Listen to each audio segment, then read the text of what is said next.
Welcome friends. और आज एक बार फिर से आपका स्वागत है मेरे इस वीडियो में। और आज मैं आपके साथ एक और टॉपिक पर बात करने वाला हूं जो कि हमारी लाइफ में कार्य क्षमता, हमारी यानी प्रोडक्टिविटी और हमारी ओवरऑल ओवरऑल वेलबीइंग पर बहुत असर डालती है।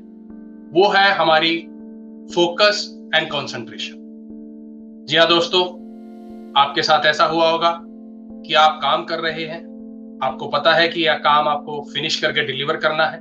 आप डेस्क पे बैठे हैं, कंप्यूटर के सामने बैठे हैं और आपको पता है कि इतने बजे आपको ये काम या जो भी प्रेजेंटेशन है वो आपको फिनिश करके देनी है। पर आपका माइंड जो है वो फोकस नहीं, वो कंसंट्रेट नहीं कर पा रहा है। आप चाहते हैं उस काम को जल्दी से जल्दी फिनिश करना, पर माइंड आपका साथ नहीं देता है, जिस कारण आप आगे बढ़ नहीं पाते हैं। आपके अंदर क्योंकि टाइम लिमिट की तलवार लटक रही है, आपके अंदर स्ट्रेस एंजाइटी क्रिएट होना शुरू हो जाती है। आप समझ नहीं पाते कि क्या करें, और ये स्ट्रेस एंजाइटी आपकी कंसंट्रेशन को और भी ज्यादा कम कर देती है। जी हाँ दोस्तों, अगर आप कंसंट्रेशन में लैग करते हैं, फोकस में लैग करते हैं, तो डेफिनेटली आपकी लाइफ में आप बड़ा अचीव नहीं कर पाएंगे, क्योंकि हमारा माइंड जो है वो हमें हेल्प करता है किसी भी टास्क को कंप्लीट करने में, किसी भी गोल को अचीव करने में। लेकिन अगर वो कंसंट्रेटेड नहीं है, यानी एकाग्रित नहीं है, हम एकाग्र नहीं कर पा रहे हैं अपने आप को, जिसकी वजह से हमारा जो टास्क, हमारे पास जो काम होता है वो पेंडिंग चल रहता है या वो बढ़ता चला जाता है। या ऑफिस के काम के अलावा भी अगर आप लाइफ में फोकस नहीं है, आप कंसंट्रेट नहीं कर पाते हैं अपनी एनर्जी को, अपने इस मेंटल पावर को, जो कि हमारे पास एक ऊर्जा का भंडार है, और ये ऊर्जा ऐसी है जो कभी खत्म नहीं हो सकती। लेकिन अगर वो ऊर्जा, वो पावर एकाग्रित नहीं होगी, तो डेफिनेटली हम अपने मन चाहे रिजल्ट नहीं ला पाएंगे, हम काम को टाइम पे नहीं कर पाएंगे। तो ये जो कंसंट्रेशन है, ये लाइफ में कुछ भी अचीव करने के लिए हमारी बहुत मदद करती है। लेकिन अगर आप जानते हैं कि कोई भी एनर्जी को अगर फैला के छोड़ देंगे, वो अगर डिस्पर्स रहेगी, स्कैटर्ड रहेगी, तो वो काम नहीं आती है। लेकिन अगर वो फोकस्ड हो जाएगी, प्रॉपर चैनलाइज्ड हो जाएगी, आप कंसंट्रेट करेंगे उस एनर्जी को, तभी आपके लिए वो एक हेल्प बन जाती है। लेकिन आज के टाइम पे हमारे अंदर डिस्ट्रैक्शन बहुत है। भले ही आप कहें कि डिस्ट्रैक्शन आपको एनवायरनमेंट से आ रहा है, आपके फोन हो सकता है, या आपके कोई सोशल मीडिया के मैसेजेस हो सकते हैं, आप जहां काम करते हैं ऑफिस के अंदर, वहां पे लोगों का जो है डिस्ट्रैक्शन है, या बाय चांस आपका कोई फेवरेट गेम शो आ रहा है या मैच आ रहा है और आपको काम फिनिश करना है, तो डेफिनेटली आप बिल्कुल भी कंसंट्रेट नहीं कर पाएंगे। तो आप भले ही कहें कि मेरा एनवायरनमेंट मुझे डिस्ट्रैक्ट करता है, लेकिन ये समझने वाली बात है कि एनवायरनमेंट डिस्ट्रैक्ट तभी तक करेगा जब तक कि वो डिस्ट्रैक्टेड माइंड हमारे अंदर है।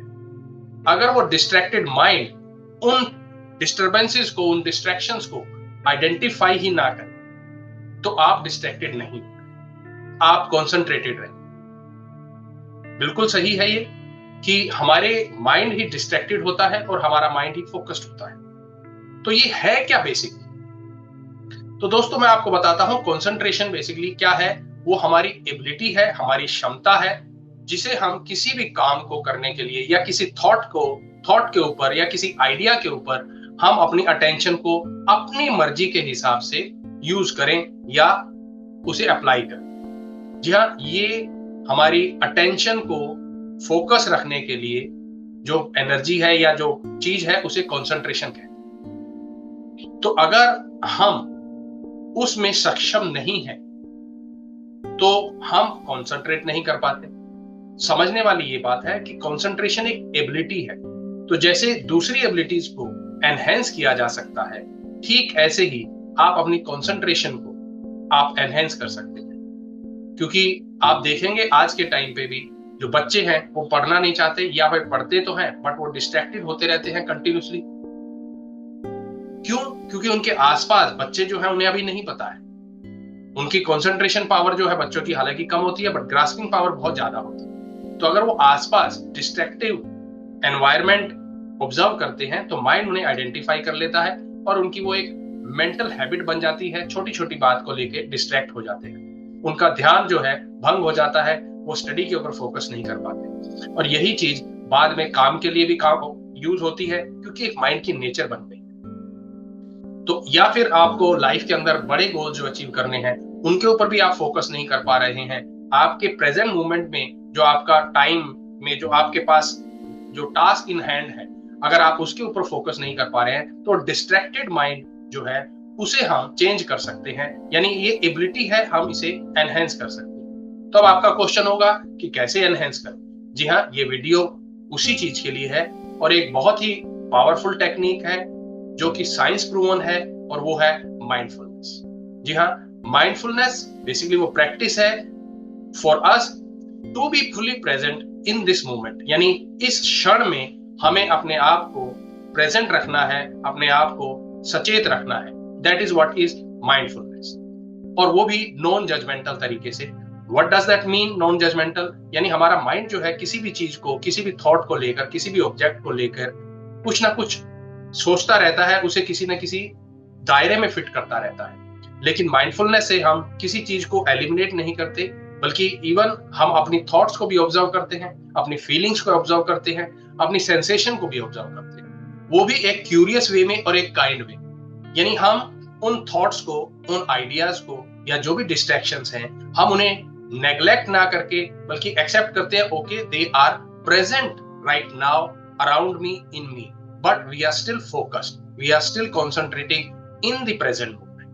Whatever we are observing is observing, but we are still focused despite of distractions, we are focused. यानी ये एक ऐसी चीज है जैसे एक लेजर जो है किरण, वो भले ही आपके आसपास कितना भी अंधेरा हो या रोशनी हो, बट लेजर किरण जो है वो शार्प जहां पर आप उसे प्रोजेक्ट करेंगे वहां प्रोजेक्ट होती है। ठीक ऐसे ही हमारे माइंड की जो पावर है, जिस भी टास्क के ऊपर कंसंट्रेट करना चाहेंगे हम वो कर सकते हैं। तो ये माइंडफुलनेस है दोस्तों। माइंडफुलनेस में अब साथ में ये भी सोचना है कि माइंडफुलनेस हमारी प्रेजेंट मोमेंट में हमें हेल्प करती है। तो अब वो कैसे हम लोग उसको प्रैक्टिस कर सकते हैं? डेफिनेटली एक मेडिटेशन है। तो आप मेडिटेट होके, या फिर आप मेडिटेशन स्टेज में जाके, या फिर आप अपने आप को, अपने माइंड को काम डाउन कीजिए, आप अपनी माइंडफुल ब्रीदिंग कीजिए। तो उससे भी आपका माइंड जो है वो डिस्ट्रैक्टेड माइंड है, वो धीरे धीरे गैदर होना शुरू हो जाएगा, फोकस्ड होना शुरू हो जाएगा। तो आप वो कर सकते हैं। और इसके अलावा अगर आप और ज्यादा जानना चाहते हैं तो मैंने एक स्टेप बाय स्टेप जो है वो कोर्स भी तैयार किया है माइंडफुलनेस का, जिसका लिंक भी आपको मिल जाएगा। इसके अलावा जैसे मैंने बताया कि अगर हम माइंड को फोकस नहीं कर पाते हैं तो हमारा काम जो है वो पेंडिंग रहते हैं, तो उसके लिए जो स्ट्रेस और एंजाइटी बढ़ जाती है, that become another fuel for us to get distracted, to get lost in the environment or in our own thoughts or ideas. तो उसके लिए भी आप, मेरी बुक है rising about stress, mastering 60+ strategies for a better life, तो आप वो भी खरीद सकते हैं, और जो अपनी आपकी अनवांटेड स्ट्रेस है या एंजाइटी है उससे भी बाहर आ सकते हैं। Hope you like this video. अगर आपको पसंद आया हो तो please subscribe my channel and share with your family and friends also. Thank you so much.